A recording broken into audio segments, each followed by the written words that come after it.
What's up, guys?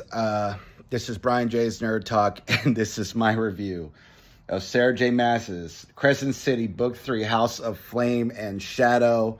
I finally finished this book. It took me maybe like a month or two to finish this book, maybe like a month or so, but I was also reading other books too, but I finally finished this book, and this book is terrible. Like, this is a terrible fucking book. I'm so happy I'm finally done with this book, so I don't ever have to read it again.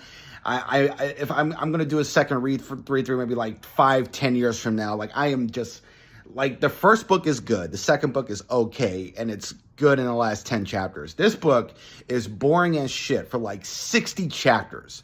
Like, there's some things that happen and things move forward, and I'm not gonna spoil a lot, but it's like, you know, Bryce goes to this other world that's in a court of thorn and roses. If you've already seen this review, you've probably read those books or whatever else. I haven't read those books yet, but there was like, she's meeting these characters, and there's not like a whole lot of forward momentum until she finally leaves.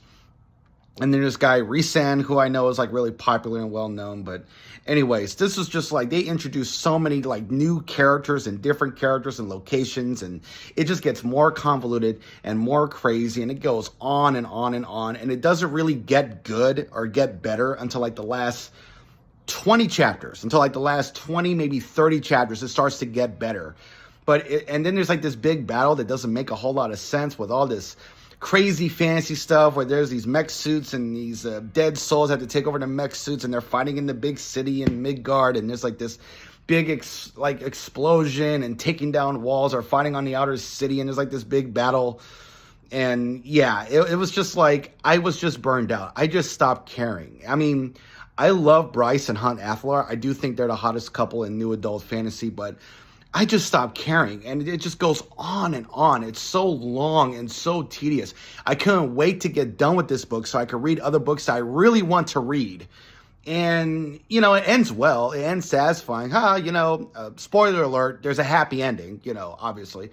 But, like, I just stopped caring, and I'm not looking forward to a fourth book. I mean, if it's about a different character, maybe I'll be interested, but I just really don't care. And I mean, you know, and I guess, again, to some spoilers, I do like that Jessica, Bryce's boss and supervisor in the library, spoilers, by the way, stop watching this video, you don't want to be spoiled. I do like that Jessica sacrifices her life, her immortality, to die, to save Bryce Quinlan, who has earned the right to live, according to her eyes, her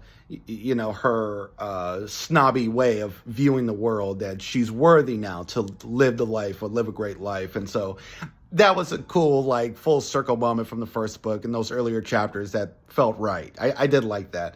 But, oh man, I could not wait for this shit to end. I mean, the last 5 chapters are fine, you know, but there's at least 20 chapters that could have been taken out of this book. At least 20 chapters. This could have been 80 chapters long. You know, I mean, how long is this book? It's like, oh God, it's 800 pages, man. Like, it wouldn't stop. 835 pages. This could have been 700 pages, or less than 700. This could have been 650 pages. Sarah J. Maas needs an editor, or a new editor that will just tell her no. You know, or just to edit out the dull filler shit. I mean, this would not end. But yeah, this is the worst book I've read so far this year. This is the worst Sarah J. Maas book. I mean, these are the first Sarah J. Maas books that I've read. So, I mean, people have told me her earlier books are the best. I don't really know. I'll read those at some point, but I am burned out. I am going to go back to reading Brandon Sanderson and Robert Jordan. I need a break from this shit. I need a break from new adult fantasy, because it's way too juvenile for me. It's basically YA, but with the excuse of let's have sex and nudity and people saying the F word a million times in every sentence. It's just, yeah, this is a terrible book. I like Bryce and Hunt Athalar. It does end in a satisfying way, which makes me feel like I didn't waste 4 months of my life reading all 3 of these books. But yeah, man, this is a terrible book. I give it a 4 out of 10.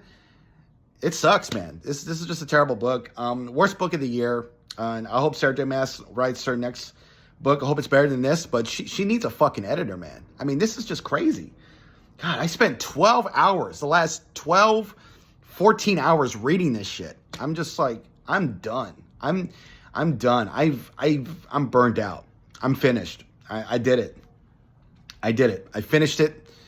And I'm on to reading the books I really want to read. So yeah, this is Brian J's Nerd Talk. This is my review of Sarah J. Maas's House of Flame and Shadow, Crescent City. I hope Sarah J. Maas fans don't attack me. Really, I have nothing but love for y'all. But my good, I mean, there's a lot of y'all that even agree this book sucks. But yeah, those are my thoughts. Anyway, this is Brian J's Nerd Talk. I'll talk to y'all later. Peace.